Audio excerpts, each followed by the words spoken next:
Hello. Welcome to the University of Vermont Medical Center Hospital Elder Life Program, also known as HELP, Volunteer Orientation. My name is Valerie Adams. I'm the geriatric nurse clinician here at the University of Vermont Medical Center and will be your HELP coordinator.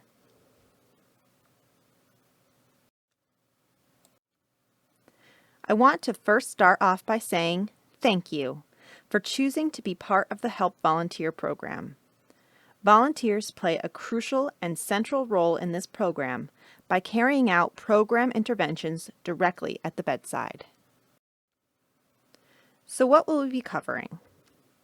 I will be providing an overview of HELP and explore risk factors of hospitalized older adults. We will be reviewing your role as a volunteer and review interventions that you will be performing. We will conclude with an overview of the required training for this program. Hospitalization can be a pivotal point in the life of an older person. All too often, hospitalized older patients experience decline in their physical and mental abilities. This decline can make it difficult to fully recover from their illness and return to their previous function. For some patients, this may mean going to rehab or long-term care instead of returning to their homes. The Hospital Elder Life Program was developed to prevent these problems. Interventions completed at the bedside by volunteers have shown to decrease length of stay, cost, complications such as delirium, and hospital readmissions, all while improving the overall quality and satisfaction of care.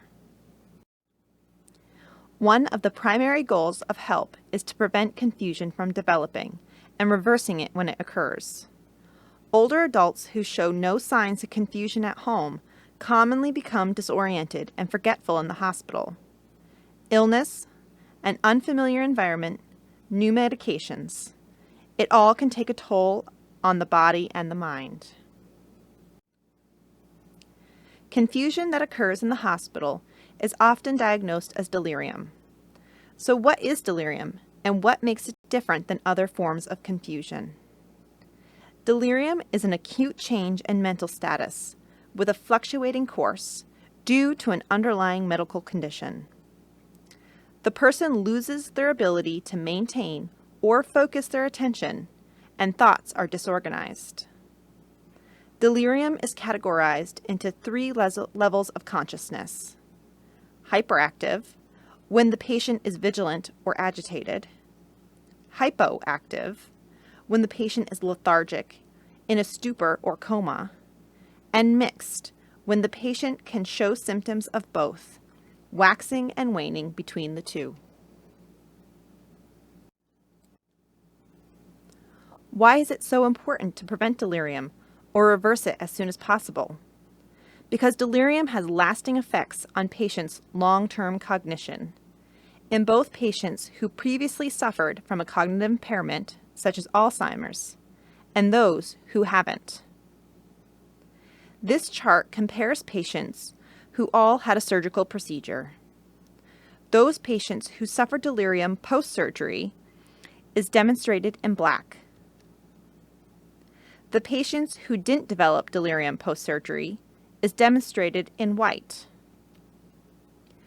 Those patients who experienced delirium post-surgery had a steeper decline in their cognitive performance than the patient who suffered no delirium post-surgery.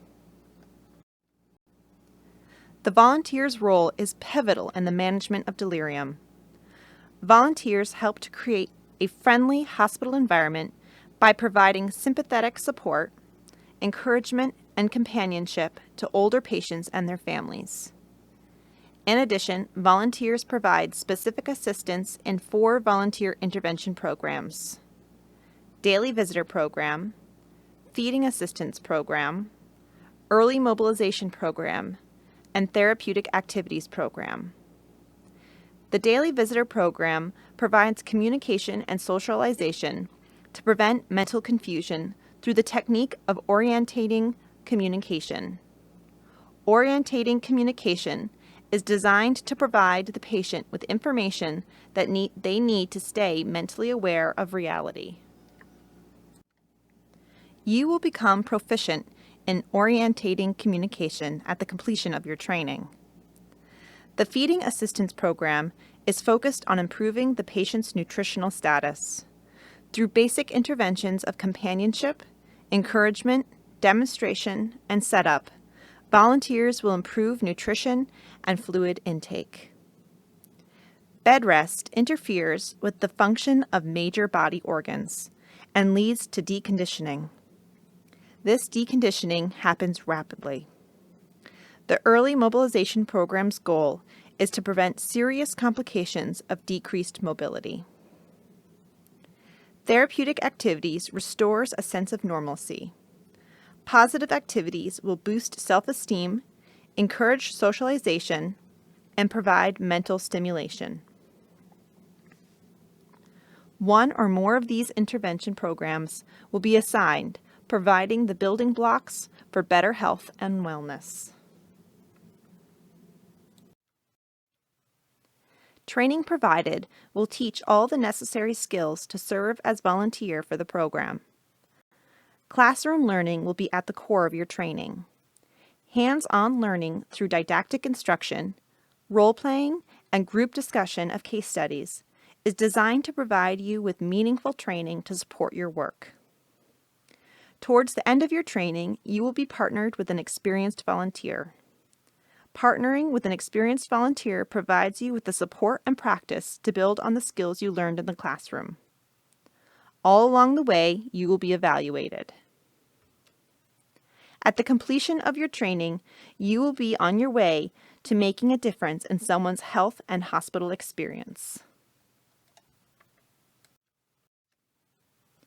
Thank you for providing an invaluable service to the hospitalized elder person. I look forward to walking with you as you begin this journey.